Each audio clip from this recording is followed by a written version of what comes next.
नमस्कार। आज की विषय वस्तु ऐसी है जिसमें कि बच्चे प्रारंभ से लेकर और जब तक पढ़ते हैं तो कुछ न कुछ उनका पाठ्यक्रम रहता है, पाठ्यचर्या रहती है। इस पाठ्यक्रम के अपने कुछ उद्देश्य होते हैं, उनका मूल्यांकन किया जाता है और उसी के आधार पर पाठ्यक्रम में परिवर्तन किया जाता है। तो आइए आज हम विचार करते हैं करिकुलम इवैल्यूएशन, पाठ्यचर्या मूल्यांकन। पाठ्यचर्या को ही पाठ्यक्रम बोला जाता है और इसको पाठ्यक्रम मूल्यांकन भी कहा जा सकता है। कालचक्र के भ्रमण के साथ जो पाठ्यक्रम बनाया जाता है उसके मूल्यांकन द्वारा ही यह औचित्य सिद्ध होता है कि यह प्रासंगिक है अथवा नहीं। पाठ्यक्रम मूल्यांकन में यह जानने का प्रयास निहित होता है कि जिन व्यवहारगत परिवर्तनों, उद्देश्यों, निर्देशनों, दिशाओं और मार्गदर्शन की अपेक्षा पाठ्यक्रम से की गई है वह कहाँ तक प्राप्त हुए हैं, उन्हें प्राप्त करने में यह पाठ्यक्रम कहाँ तक सक्षम है।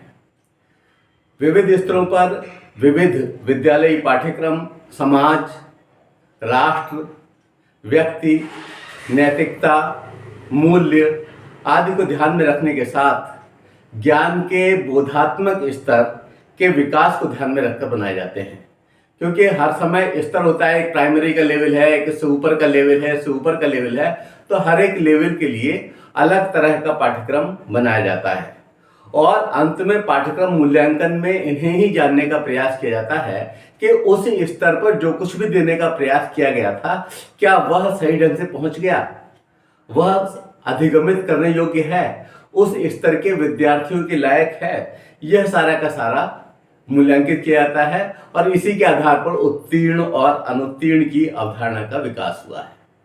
आप समझिए कि पाठ्यक्रम को बहुत सोच समझ करके बनाना होता है और जब ये बन जाता है, लागू हो जाता है, तब फिर इसका मूल्यांकन वह भी बहुत ही अधिक महत्वपूर्ण है। तो इस पाठ्यक्रम मूल्यांकन से क्या आशय है और पाठ्यक्रम मूल्यांकन की परिभाषा क्या हो सकती है, आइए इस पर विचार करते हैं। पाठ्यचर्या विकास, आशय और परिभाषा पर हम बात कर रहे हैं। पाठ्यचर्या विकास का एक महत्वपूर्ण नितांत आवश्यक चरण है। जो भी डेवलपमेंट आप देख रहे हैं उस डेवलपमेंट से कहीं ना कहीं आपका करिकुलम जुड़ा हुआ है। पूरे भारत के लेवल पर हम इस कार्य को कर रहे हैं, पूरे विश्व में लोग इसी उद्देश्य के जुड़ करके और फिर वहां के पाठ्यक्रम का निर्माण कर रहे हैं। पाठ्यचर्या मूल्यांकन हर स्तर पर, हर समय, हर क्षण करते रहना चाहिए और विभिन्न देश करते हैं, उसी आधार पर वे पाठ्यक्रम में परिवर्तन भी करते हैं। इसके माध्यम से ही यह ज्ञात किया जाता है कि पाठ्यक्रम अपना उद्देश्य प्राप्त कर पा रहा है या नहीं, साथ ही यह अधिगम में कितना सहयोगी सिद्ध हो रहा है। और यह सब मूल्यांकन के माध्यम से ही ज्ञात होता है।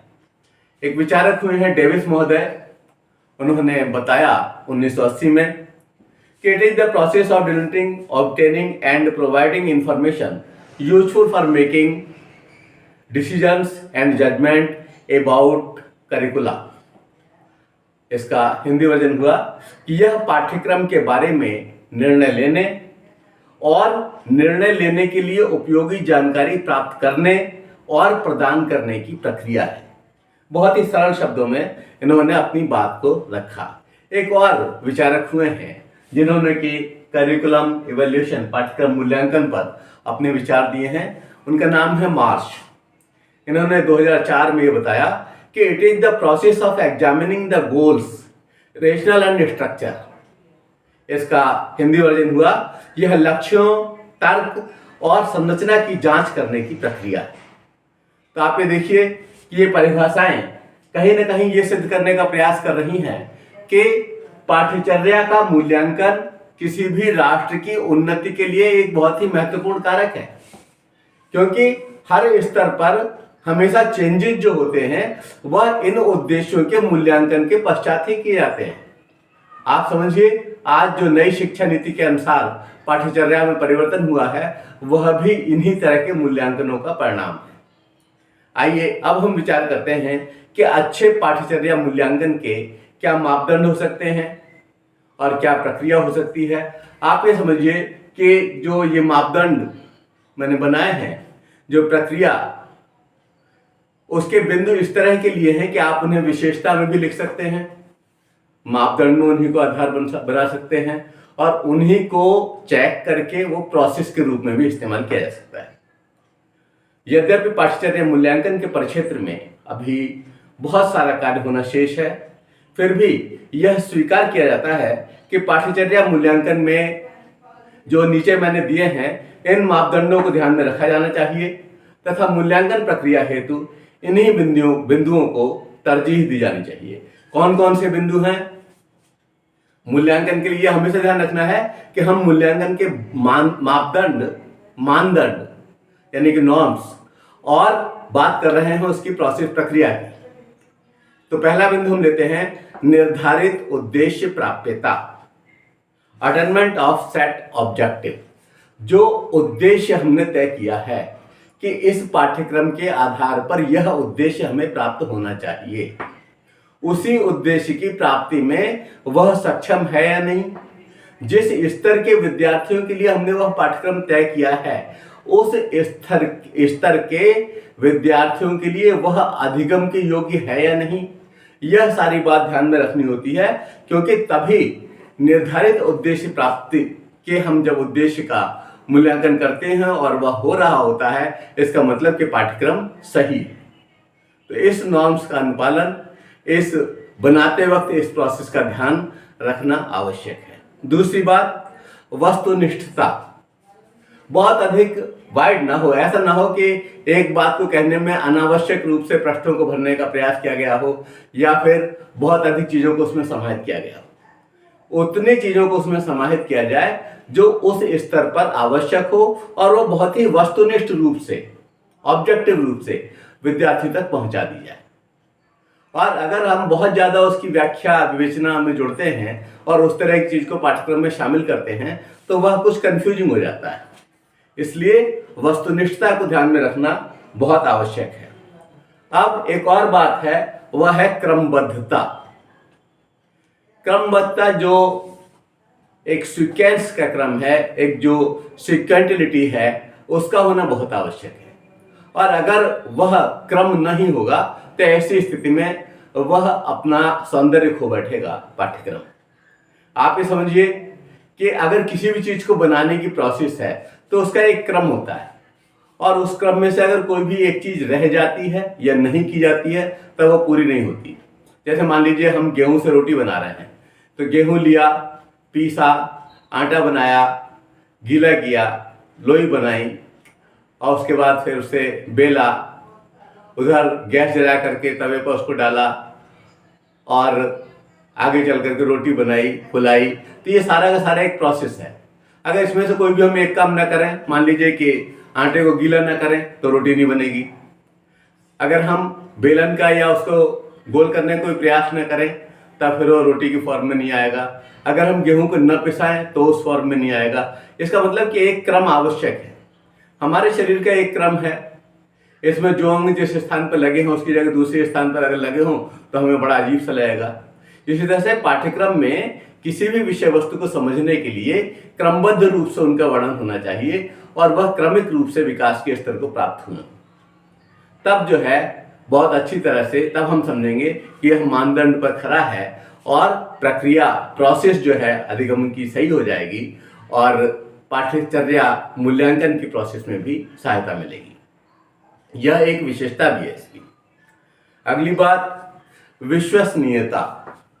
विश्वसनीयता का मतलब यह है कि जो पाठ्यक्रम है वह आज भी उसी उद्देश्य की प्राप्ति कर रहा है। अगर हम 6 महीने बाद फिर उस पाठ्यक्रम को एक अलग ग्रुप पर अप्लाई करें तो उससे भी हमें उन्हीं उद्देश्यों की प्राप्ति हो, तब वह विश्वसनीय कहलाएगा। इसलिए विश्वसनीयता का गुण होना बहुत आवश्यक है। ये एक बहुत ही महत्वपूर्ण मानदंड है और ये बहुत महत्वपूर्ण विशेषता है और प्रोसेस करते वक्त इसका ध्यान रखा ही जाना चाहिए। एक बात और, विश्वसनीयता के साथ रिलायबिलिटी के साथ हम जोड़ते हैं वैधता, वैलिडिटी। वो वैध भी होना चाहिए। अगर मान लीजिए हमने पाठ्यक्रम बनाया है एयरफोर्स के लोगों के लिए, तो वह एयरफोर्स के लोगों के लिए ही होना चाहिए। अगर हमने पाठ्यक्रम बनाया है सामान्य स्तर के विद्यार्थी के लिए, कला वर्ग के लिए, तो वह उनके लिए ही उपयोगी होना चाहिए। इस तरह जिस स्तर के लिए हम पाठ्यक्रम बनाए, जिस चीज का हम पाठ्यक्रम बनाए, वह पूरी तरह से वैलिड हो उसी दक्षता की प्रगति के लिए। तो पाठ्यक्रम मूल्यांकन में हमें इस वैलिडिटी का विशेष ध्यान रखना है। एक और अगली बात, व्यापक दृष्टिकोण। हमें तमाम छोटी मोटी संकीर्णताओं से उठ करके काम करना है, और चूंकि धीरे धीरे हम चाहते तो संपूर्ण मानवता की ही प्रगति है। और जो वो पंक्तियां थी सुभाषतान की कि अयम निजः परो वेति गणना लघु चेतसाम उदार चरिताना तो वसुधैव कुटुम्बकम। तो हम तो पूरी वसुधा को ही कुटुंब मानते हैं, इसलिए हमारा दृष्टिकोण बहुत व्यापक होना चाहिए। और वह पाठ्यक्रम अगर अन्य देशों द्वारा भी स्वीकार कर लिया जा रहा है तो कोई दिक्कत नहीं, क्योंकि हिंदुस्तान हमेशा दिशा देने का कार्य करता है और यह कार्य हमारे द्वारा संपन्न होगा, आज नहीं तो कल। इसलिए हम जितनी जल्दी समझ जाएं, पाठ्यक्रम मूल्यांकन में इस क्वालिटी को लाना बहुत आवश्यक है। एक और अगली बात है दूरदर्शिता, फॉरसाइट। हम केवल आज का क्षणिक या छोटे समय को ध्यान में रखकर काम न करें, बल्कि हम एक बड़े उद्देश्य को, बड़े समय को, दीर्घकालिक व्यवस्था को ध्यान में रखते हुए कार्य करें।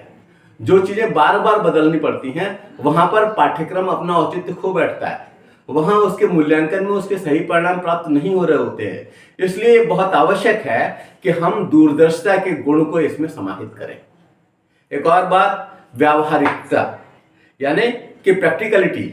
बड़ा व्यावहारिक होना चाहिए, सैद्धांतिक ही नहीं केवल कि हाँ सिद्धांत रूप में तो बहुत अच्छा है लेकिन व्यवहार में धरती पर उतरने लायक ही नहीं है, ऐसा पाठ्यक्रम नहीं।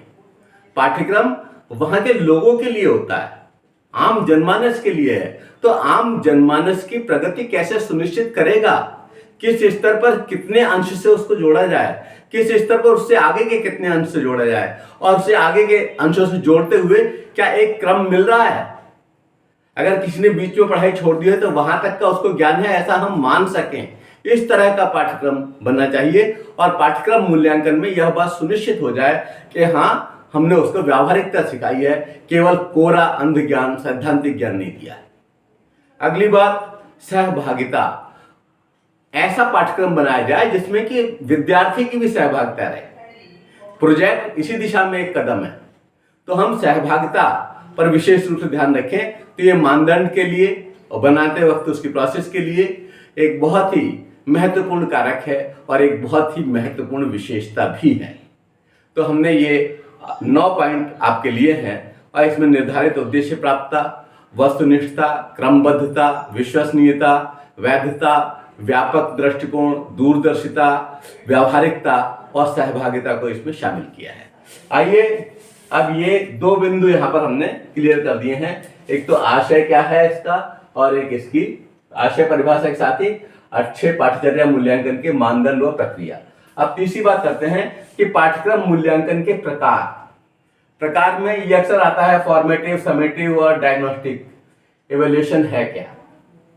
तो हम इन पर विचार करेंगे, और ये मुख्य रूप से इन 3 प्रकार से किया जाता है। तो सबसे पहले फॉर्मेटिव इवैल्यूएशन। फॉर्मेटिव मतलब निर्माणात्मक मूल्यांकन। तो निर्माणात्मक मूल्यांकन क्या है? यह पाठ्यक्रम विकास के दौरान होता है।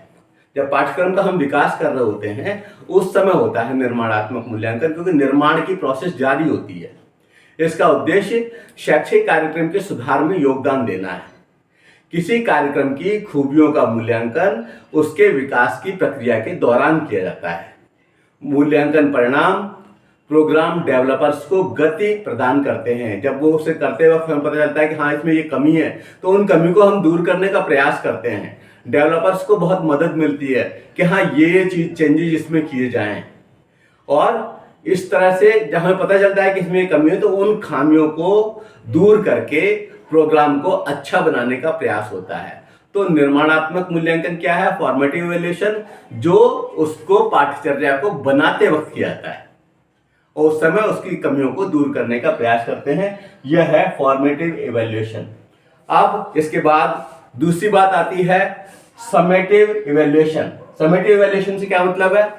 समेटिव इवैल्यूएशन का मतलब है योगात्मक मूल्यांकन। योगात्मक मूल्यांकन में किसी पाठ्यक्रम के अंतिम प्रभावों का मूल्यांकन उसके बताए गए उद्देश्यों के आधार पर किया जाता है। आप ये समझिए कि सबका योग होता चलता है। हम किस उद्देश्य को लेकर के पाठ्यक्रम गढ़ रहे हैं, धीरे धीरे करके क्या सारे उन उद्देश्यों की प्राप्ति में सक्षम हो गया पाठ्यक्रम। और यह भी ध्यान रखना है कि वो बहुत बड़ा ना हो जाए, और यह भी ध्यान रखना है कि वो उद्देश्य भी सारे के सारे पूरे हो जाए। यह पाठ्यक्रम के पूरी तरह से विकसित होने और संचालन में आने के बाद होता है, यह ध्यान रखना है। अब अगली बात है वह है डायग्नोस्टिक इवैल्यूएशन। डायग्नोस्टिक इवैल्यूएशन का मतलब है निदानात्मक मूल्यांकन। हमने सारे के सारे जितने भी पात्र हैं जो कि पाठ्यक्रम से जुड़ते हैं, सब एक तरह के नहीं होते, उसमें बहुत विविधता होती है। और कई बार पाठ्यक्रम एक स्तर तक पढ़ने के बाद में विद्यार्थी द्वारा छोड़ दिया जाता है, बहुत सारी मजबूरियां होती हैं। और कभी कभी जिस उद्देश्य से वो पाठ्यक्रम बना था उसके आधार पर हम ये बता पाते हैं कि उसे किस तरह का निर्देश दिया जाए, कैसा उसको परामर्श दिया जाए, कैसे कि हाँ आपने ये कर लिया है तो अब ये आपके लिए उचित रहेगा। नैदानिक मूल्यांकन दो उद्देश्यों की ओर निर्देशित होता है। या तो छात्रों को निर्देशात्मक स्तर जैसे कि माध्यमिक विद्यालय की शुरुआत में उचित स्थान पर रखना है कि कहाँ पर रखा जाए, उसे कौन सी स्तर से जोड़ा जाए, कौन सी धारा से उसको जोड़ा जाए, क्या करा जाए, प्लेन एजुकेशन पढ़ाई जाए, टेक्निकल एजुकेशन पढ़ाई जाए। तो यह सारा का सारा नैदानिक मूल्यांकन भी हम उसी आधार पर करते हैं। और अध्ययन के किसी भी क्षेत्र में छात्रों के सीखने में विचलन के अंतर्निहित कारण की खोज करना, यानी पाठ्यक्रम हम एक ही पढ़ा रहे हैं, उसके बाद भी हमें कह रहे हैं कि भाई इसमें ये 3 सब्जेक्ट है, अब आप इस विषय में एमएससी कर लेना, आप इसमें करना, आप इसमें करना। तो वो किस कॉज पे कह रहे हैं, किस आधार पे कह रहे हैं, पाठ्यक्रम का अधिगम उनके माध्यम से किस तरह का हुआ है, उसमें उनका प्रदर्शन किस तरह का है। तो इन आधारों पर हम नैदानिक मूल्यांकन करते हैं, डायग्नोस्टिक इवैल्यूएशन करते हैं। तो हमने जाना कि इसकी आशय व परिभाषा क्या है, अच्छे पाठ्यचर्या मूल्यांकन के मानदंड व प्रक्रिया क्या है, पाठ्यक्रम मूल्यांकन के प्रकार, फॉर्मेटिव इवैल्यूएशन, समेटिव इवैल्यूएशन और डायग्नोस्टिक इवैल्यूएशन है क्या, निर्माणात्मक क्या है, योगात्मक क्या है और निदानात्मक क्या है। तो इन तीनों मूल्यांकन के बारे में जाना। और ये एक अच्छा प्रश्न है। यह निश्चित रूप से कहा जा सकता है कि आज भी अच्छी पाठ्यपुस्तकों का उच्च शिक्षा में अभाव है, इसलिए बीएड, एमएड और एमए एजुकेशन के बच्चे इससे प्रभावित हो रहे हैं। तो ये मैं सोचता हूँ कि काफ़ी सरल शब्दों में मैंने बताने का प्रयास किया है, आप इसे समझ पाएंगे। और अगर आप इसे लिखा हुआ प्राप्त करना चाहते हैं तो ये educationacharya.com पर उपलब्ध रहेगा। धन्यवाद। जय हिंद, जय भारत।